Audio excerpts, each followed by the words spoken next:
Welcome, my dear genius friends. Welcome to your favorite channel, Bodhiti. Friends, today we are going to solve the question paper number 1 of Marvel assignment. So this is the first channel we are going to where we are going to share such type of stuffs which are very useful for you. So stay tuned, watch the complete video, and this video is going to be very helpful for you. So now let's start. ये जो question paper है ये 1 है, ये मार्च 2020 में पूछा गया था. So it is a very useful paper for you. पहला हमारे इसमें मैच करना है भवनाथ का फेयर. तो भवनाथ का फेयर कहाँ लगता है? जूनागढ़ में, बराबर. भगवान शिव के यानी शिवरात्रि पे मेला लगता है. भगवान शिव की जो रात्रि आती है उस समय ये मेला लगाया जाता है. पढ़ोर डांस, पढ़ोर डांस किससे? सुरेंद्रनगर से रिलेटेड है. मालव लेक, मालव तालाब, ये किससे रिलेटेड है? धूलका में. क्वेश्चन में भी asked where is Malav Talab, then it is in Dholka. Okay. State whether the statements are true और false. The Indian national satellite launched by India is helpful only in the forest के बदले आएगा फोरकास्ट और weather and cyclone. तो ये बोल weather और cyclone में यूजफुल है क्या? ये सही है? No, it is false. इसके साथ साथ भी बहुत से फीचर्स है, बराबर. तो this statement is false. Let us get good thoughts and vibration all from all direction in the message of Upanishad. No, this is message of Ved. ये वेदों का मैसेज है. Deforestation can be said to be the result of progress of man, right? This is true. So first of all, what is deforestation? Deforestation यानी जहां पर अपना जो जंगल है उसकी जो क्वांटिटी है वो कम हो रही है, बराबर. जंगल की जो डेंसिटी कम हो रही है. क्यों कम हो रही? Why? Because we are cutting down trees. We cut down the tree to make dams, roads, airports, factories. So this is because of the progress of man. Okay. Answer is short. Which organization resolves the trade related disputes rising between two countries? यानी दो countries के बीच में अगर trade को लेकर के, business को लेकर के कोई डिस्प्यूट होता है तो उसको कौन रिलीज करता है? WTO. फुल फॉर्म याद रखना, वर्ल्ड ट्रेड ऑर्गेनाइजेशन. ये इसको रिजॉल्व करता है जो भी डिस्प्यूट्स होते हैं. A merchant from Kolkata orders onions from Karachi. Which type of trade system it is known as? तो it is known as international trade. जो भी ट्रेड दो कंट्रीज के बीच में होता है दैट इज इंटरनेशनल ट्रेड. तो देखिए, Karachi is the capital of Pakistan. Okay. और कोलकाता ये कहां पे है? इंडिया में. So this trade is taking place between two countries, therefore it is a international trade. For the growth and development of non conventional energy sources which organization Gujarat is functional in the field of solar energy. First of all, non conventional का मतलब याद रखिए. Non conventional यानी वो source of energy जिसका हम पहले उपयोग नहीं करते थे, बराबर, अब हम करने लगे. तो हमारा गुजरात का एक इंस्टीट्यूट है जीडा, गुजरात एनर्जी डेवलपमेंट एजेंसी, बराबर. तो ये जो इंस्टीट्यूट है ये नॉन कन्वेंशनल जो भी सोर्स ऑफ एनर्जी है उसमें specially solar energy, wind energy, सबका यूज ये जीडा में करते हैं. Okay. Fill in the blanks. Which state has the least area under irrigation? तो मिजोरम है. इसमें सबसे कम इरिगेशन का एडवांटेज यहां पे मिलता है. Yoga is not mentioned as a way of achieving salvation in Shrimad Bhagavad Gita. Shrimad Bhagavad Gita में साल्वेशन यानी इसको हम कहेंगे मोक्ष. मोक्ष के 3 मार्ग हैं, ज्ञान, कर्म एंड भक्ति. भगवान कृष्ण ने मोक्ष प्राप्ति के 3 मार्ग बताए थे. मोक्ष मतलब solvation.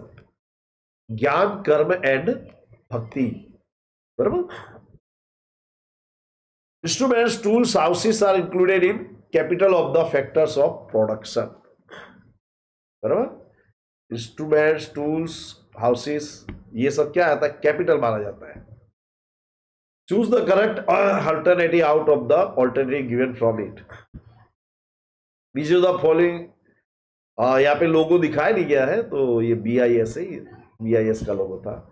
Which of the following rivers flows near the movement the state of unity, Narmada, statue of unity, sorry. तो स्टेच्यू ऑफ यूनिटी, ये it is in Gujarat, 183 meter tall है ये स्टेच्यू, बराबर। ये नर्मदा नदी के किनारे पर है। नेक्स्ट है, a girl is on her way alone some persons with anti social tendency tries to harass her with intention of eve teasing. Which of the following number should the girl dial for help? तो it is 181, इसको बोलते हैं अभयम, ये helpline है। तो जो भी कोई गर्ल हो, कोई भी वुमन, तो if she needs any kind of help, then this number she can dial, यहां से उसको हेल्प मिल जाएगी, ओके। एंड ईव वर्ड कहां से आया? If you know then please comment in the comment box. In a classroom, a teacher discussed about the steps taken by the government for safety and security of elderly people. Some students gave their opinion. Find out which of the students gave incorrect opinion. तो देखिए, जेक बोल रहा है elderly people are given more interest on the amount deposited by them in the bank or post office. This is true. जो आप bank में कभी गए होंगे, देखा होगा कि जो सीनियर सिटीजन्स होते हैं उनको उनकी जो भी अमाउंट डिपॉजिट वो करते हैं उसमें ज्यादा इंटरेस्ट दिया जाता है। Next is old age home with grand facilities are open are in every district, ये भी ट्रू है। वृद्धाश्रम खोले गए हैं। Elderly people are given pension under the national policy for the senior citizens of 8089। तो ये पेंशन योजना अपने देश में नहीं है। So this statement is false, यानी हमारा राइट ऑप्शन ये होगा। नाउ सेक्शन बी, इसमें हमको बड़े लेंथी क्वेश्चंस लिखना है। Difference between cultural heritage and natural heritage. तो natural heritage of India, the result of close relationship between nature, environment and human life is natural heritage. Natural heritage यानी जो nature ने create किया है। तो nature मतलब क्या हुआ आपके, नेचर है, एनवायरमेंट है, ह्यूमन है। Human is also made by nature. ये सब मिलकर के जो क्रिएट करते हैं nature, that is natural heritage. It includes features like mountains, forest, deserts, rivers, stream, seas, trees, plants, creepers, flowers, leaves, insect, varied landscapes, wide range of minerals, vegetation, plants and animals। यानी जो भी nature ने create किया है, mountains है, forest है, desert है, reverse है, वो सब नेचुरल हेरिटेज में आते हैं। We are the children of nature, so it has made a beautiful arrangement for our food, water, fresh air and dwelling to cater our all needs. We treat nature with respect and faith. इसीलिए specially भी Hindus, हम लोग जो mother nature है उसकी पूजा करते हैं, हम वृक्षों की पूजा करते हैं, नदियों की पूजा करते हैं, to show our gratitude. Now cultural heritage of India.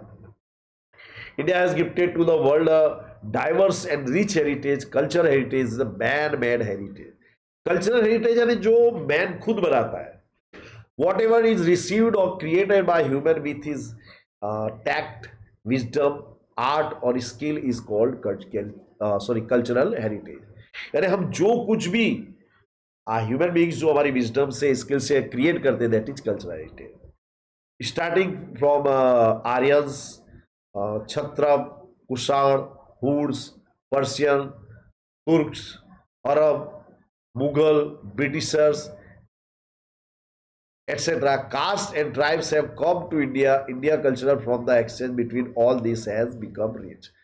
So, as we know that India was a very prosperous land, so many people from all over the world were attracted by the prosperity of our countries. कौन कौन आए हमारे देश में?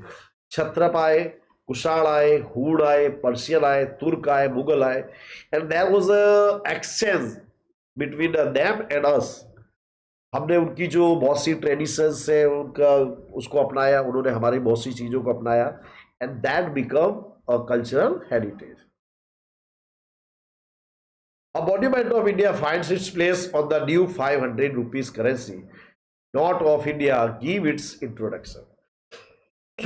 तो 500 का note देखो, उसमें किसको दिखाया गया है? उसमें दिया गया है Lal Qila, red fort, which is in Delhi. Red fort दो है, one is in Agra and the other is at Delhi. हाँ, याद रखना. It was built by Shahjahan in 1638. This fort is made of red stone. Shahjahan founded city namely Shahjahabad in the same fort which was named after him. Shah Jahan ने एक fort, एक city बनाई थी शाहजहाबाद, इसी fort में. दिस फोर्ट इज इंक्लूड्स दीवाने आम, दीवाने खास, रंग महल. ये जो इसके मेन जो फीचर्स है, मेन कंस्ट्रक्शन है इसके अंदर.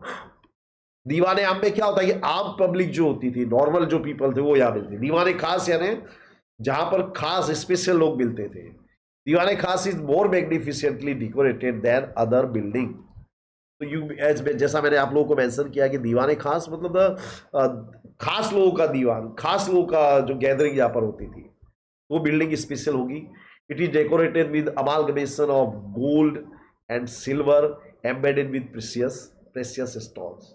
यहाँ पे गोल्ड सिल्वर से प्लेटिंग किया गया है, तो it is very attractive.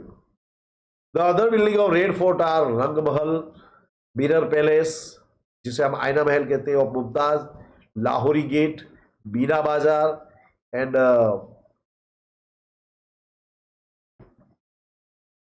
Meena बाजार एंड ये मिसिंग है, देख लेना. Which are the center of attraction of Red Fort? Peacock Throne, Peacock Throne ये शाहजहां ने बनवाया था, इसे मयूर आसन कहते हैं. ये यहीं पे था. जो नादिर शाह, ही केम फ्रॉम ईरान, याद रखना. जो ईरान नादिर शाह था, अपने साथ में ये जो पिकॉक थ्रोन था उसको वो ईरान में ले गया. और हमारा जो नेशनल फ्लैग है हम इसी पे होस्ट करते हैं, बराबर. In art the character like Rangla Rangli promotes social themes through their presentation give an introduction of that art. तो पहले आपको ये याद करना पड़ेगा कि ये दोनों कैरेक्टर किस में आते हैं. तो they are from Bhavai, Bhavai में आते हैं ये दोनों कैरेक्टर. तो इसको आपको दिमाग में रखना है. Script writers have said that Bhavai is emotion oriented drama. It is special dramatic art and that started 700 years ago by Asaita Thakar. ये नाम याद रखना. जो भवाई है इसकी स्टार्ट किसने किया था? असाइद ठाकर ने. This art which has been providing public education along with entertainment of the economical rate promoted during Solanki era. Solanki era में इसको काफी प्रमोट किया गया था. यहाँ पे जो एंटरटेनमेंट होता है बहुत ही सस्ता होता है.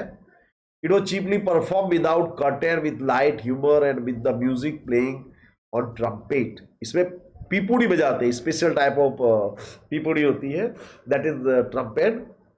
और जो बहुत ही लाइट ह्यूमर होता है. Character disguise in the form of Ramdev, झंडा और झंडो झूलन. ये जो यहाँ के कैरेक्टर्स होते हैं ये भवई को स्पेशलिटी है. Theme of Bhavai includes protest against social vices. जो सोसाइटी है उसमें जो भी वाइस है उसके खिलाफ ये प्रोटेस्ट करते हैं. The characters like Ranglo, Rangli are used to promote the program like girls education, save the girl child. ये मतलब we can say it is one type of street drama. ये जो है ये गांव में जो स्ट्रीट्स होती है उसमें परफॉर्म किया जाता है. अभी तो ये देखने को नहीं मिलता है. एंड और ये इसका जो मैसेज होता है, इसका जो पीछे का जो मोटिव होता है, to spread message in through the society. What will you do as a part of maintenance, cleanliness and preservation of picnic spot in your city, village? City और विलेज, यानी आपके सिटी या विलेज में कोई picnic spot है, आपको उसको clean करना है, what will you do? Okay, तो we will not use plastic, we will not litter at picnic spot and use dustbin, we will not spoil historical monuments either by writing और drawing picture. आप लोगों ने देखा होगा जो भी historical places होते हैं वहाँ पे बहुत से कलाकार पैदा हो जाते हैं, they write different kind of messages, इतनी हाइट पे लिखते हैं, वी समटाइम इमेजिन कि वो बंदा वहाँ पहुंचा कैसे होगा। ओके, तो ये सब नहीं करना चाहिए भाई, वो तुम्हारे बाप की प्रॉपर्टी नहीं है। Waste should be properly disposed of, जो भी वेस्ट है उसको प्रॉपरली डिस्पोज करना चाहिए। Do not spit after eating tobacco और पान, पान और तंबाकू खाकर यहां वहां नहीं थूकना चाहिए। Do not pollute surrounding areas of historical monuments, जो हिस्टोरिकल मॉन्यूमेंट्स है उसके आसपास का एरिया बिल्कुल खराब नहीं करना चाहिए। Extensive care should be taken during monsoon और historical monuments which constitute step wells, lakes, ponds, stream. अब ये क्या होता है, स्टेप वेल इसको बोलते हैं वावड़ी, ये तालाब है, तो इसमें क्या होता है कि रेन ड्यूरिंग रेनफॉल मॉनसून यहाँ पे बहुत सारा पानी इकट्ठा होता है, तो उसको पल्यूट हो जाने की, उसको नुकसान के बहुत चांसेस होते हैं, तो उस समय उसका खास केयर करना चाहिए। बी कॉशन while cleaning monuments with archaeological chemical method, जो भी हिस्टोरिकल मॉन्यूमेंट्स है उसको केमिकल से साफ करते समय ध्यान रखना चाहिए। Sanitize domestic and foreign visitors to avoid और हिस्टोरिकल हेरिटेज। तो जब भी हम सैनिटाइज जो फॉरेन विजिटर्स वगैरह हैं उनको डैमेज जो होता है उसको अवॉइड करने के लिए हमको सैनिटाइज कर देना चाहिए। If natural disaster has caused damage to the historical places, make efforts to bring it again to the original form. जैसे कि I will give you the example of Taj Mahal. Taj Mahal जो है अभी इसका जो मार्बल है वो पीला हो गया है, because there is a refinery in Mathura. तो एज वी नो दैट कि जो रिफाइनरी है उसके स्मोक में सल्फर डाइऑक्साइड और नाइट्रोजन डाइऑक्साइड ये दो गैसें होती है, because of that there is rainfall, acid rain, acid rain होता है, जिसके कारण जो उसका जो मार्बल है वो पीला हो गया है। तो ASI archaeological survey of India, ये जो इंस्टीट्यूट है ये इसको मेंटेन करती है। Describe the place of pilgrimage in India. पहले पिलग्रिमेज का मतलब याद रखें, पिलग्रिम का मतलब होता है धार्मिक यात्रा, जहां पे लोग धर्म के पुण्य प्राप्त करने के उद्देश्य से जाते हैं। India has been a land of pilgrimage since ancient time, people of India go on pilgrimage. लोग पुराने समय से धार्मिक यात्रा पे जाते हैं। The journey of Char Dham and 12 jyotirlings include Badrinath, Rameshwar, Dwarika and Jagannathpur. ये चार प्लेसेस याद रखना, चार धाम की यात्रा बोलते हैं। बद्रीनाथ ये उत्तराखंड में, रामेश्वर ये तमिलनाडु में है, द्वारका गुजरात में है, जगन्नाथपुरी का जो मंदिर है ये उड़ीसा में है। Moreover pilgrimage of 51 shaktipeeths and Amarnath Yatra consider as one of the most important. तो शक्तिपीठ है हमारे देश में 51 है, जहां पे हम माता पार्वती की पूजा करते हैं डिफरेंट फॉर्म्स। और अमरनाथ यात्रा इसको भी बहुत इंपॉर्टेंस दिया जाता है। गिरनार की लीली परिक्रमा, शत्रुंजय प्रदक्षिणा एंड नर्मदा प्रदक्षिणा हैव ग्रेट इंपॉर्टेंस। 3 चीजों की परिक्रमा गुजरात में होती है, गिरनार, शत्रुंजय, यहाँ ये it is a very famous pilgrimage of the Jain, Narmada नदी की परिक्रमा करते हैं। India is a treasure of house of rich cultural heritage. In this way, places of Indian cultural heritage gave India unique identity in the world. तो ये जो places है ये इंडिया को एक यूनिक आइडेंटिटी देते हैं। The tourists from India and abroad visit India art architecture regularly. दुनिया भर से लोग आते हैं tourist, not only from India, from also other parts of the world. This accelerate economical benefits of tourism industry, इससे जो हमारा टूरिज्म इंडस्ट्री है उसको बहुत ही इकोनॉमिकल बेनिफिट मिलता है, क्योंकि हम जो भी हमको करेंसी आती है किस में आती है, फॉरेन करेंसी आता है, तो हमारा जो फॉरेन एक्सचेंज है उसमें इंक्रीज होता है। Thus, 32 monuments of India cultural and natural heritage have been included in the World Heritage Site of UNESCO. तो वर्ल्ड हेरिटेज में इन्वॉल्व करने का काम करता है यूनेस्को, ये भी याद रखना आप लोग, बराबर। Define a multipurpose project, right the objectives of A multipurpose project. Multipurpose, multi यानी मोर देन वन, ऐसा प्रोजेक्ट जिसमें एक से ज्यादा एडवांटेज हो। This because its physiography is such that many rivers merge with other rivers and empty their water into the sea, with the idea that the water may be harnessed for various multi-purpose projects are planned on many rivers. क्या होता है, जो नदियों का पानी होता है वो सब दूसरी जगह पे जा एट द एंड कहा जाता है सी में, तो हम क्या करते हैं सी के ऊपर डैम बना करके, not sorry on the river के ऊपर हम डैम बना के हमारे बहुत से पर्पज है उसको पूरा करते हैं, जैसे इलेक्ट्रिसिटी बनाना है, फिशिंग है, इरिगेशन है, बराबर, ड्रिंकिंग वाटर है, ये सब हमारे जो पर्पज है ये उसमें पूरे होते हैं। Explain the types of forest according to administration. तो एडमिनिस्ट्रेशन के टाइप के अकॉर्डिंग हमको जो टाइप्स ऑफ फॉरेस्ट बताना है, तो पहला reserve forest. Such forest are under the control of government directly. Here there is restriction on lumbering, collection of woods और for पासरिंग।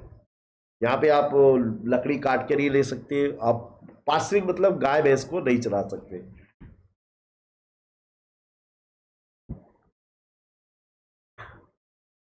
Protected forests, these forests are looked after by administration, local people or permitted to collect the wood and to graze there without causing any harm to the trees. ये जो protected forest है इसको local administration या local लोग इसको maintain करते हैं, इसको प्रोटेक्ट करते हैं। यहाँ पे आप एक लिमिट में वुड कलेक्ट कर सकते हो, प्राणियों को चरा सकते हो। Unclassified forest, the forest are still not classified, ये वो फॉरेस्ट है जहां जिनको क्लासिफाई नहीं किया गया है। There is no restriction on tree felling और एनिमल ग्रेजिंग, यहाँ पे पेड़ों को काटने और प्राणियों को चराने पे कोई रिस्ट्रिक्शन नहीं होता है। Under difference 5 years plans, what provisions have been made for the people of scheduled castes and scheduled tribes? तो ये शेड्यूल कास्ट और शेड्यूल ट्राइब्स, इसको याद रखो। शेड्यूल ट्राइब वो लोग हैं जो people who live in jungles, बराबर, जो जंगल में रहते थे उनको बोलते हैं शेड्यूल ट्राइब, ओके। और schedule cast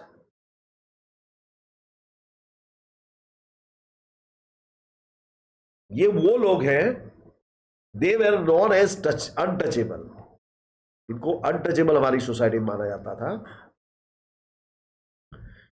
so under different 5 years programs, hostels have been opened and a scheme has been launched to offer scholarship for children, counseling and training classes for competitive examinations have been started. Residential school have been set up for educational progress. देखो यहाँ पे क्या किया गया, hostels बनाए गए, residential schools बनाए गए। रेसिडेंशियल यानी आश्रमशाला, यानी जैसे कोई शेड्यूल ट्राइब है दे लिव इन जंगल्स, तो उनके लिए किसी सिटी में या स्कूल में रोज रोज ट्रैवल करना that is not possible for them. उनके लिए गवर्नमेंट रेसिडेंशियल स्कूल बनाती है, स्कॉलरशिप प्रोवाइड करते हैं। कोई कॉम्पिटिटिव एग्जाम है, सपोज यूपीएससी है या बैंकिंग के एग्जाम है, तो उसकी कोचिंग के लिए उनको गवर्नमेंट ग्रांट देती है। There is a separate division in the state and a special offer is appointed at the central level for welfare and protection of the interest of these people.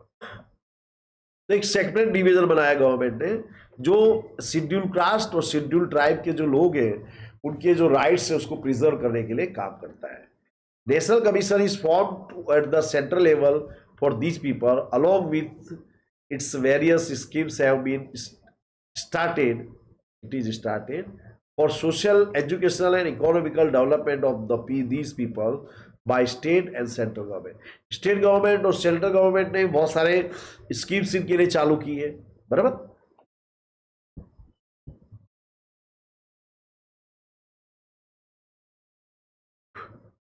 Mention the characteristics and uses of copper. Copper is used since primitive time. Human being ने जो सबसे पहला जो metal invent किया था it was copper, और copper से जो सबसे पहला वेपन बनाया था इट वाज एन एक्स, कुल्हाड़ी बनाई थी। This was the first mineral used by man. It is more important because it's mixing property. इसकी जो प्रॉपर्टी है मिक्स हो जाने की, एलॉय बनाने की, इसके कारण इसका ज्यादा यूज होता है। It forms bells metals when mixed with tin and make brass when mixed with zinc, बराबर। तो इसको जब हम टीन के साथ मिलाते हैं तो ब्रास बन जाता है, जिंक के साथ मिलाते हैं तो it is used mostly in the making of electric equipment, telephone, radio, television, refrigerator, air conditioner. It is a good conductor of electricity. तो रेडियो, टेलीविजन, रेफ्रिजरेटर में इसका यूज होता है।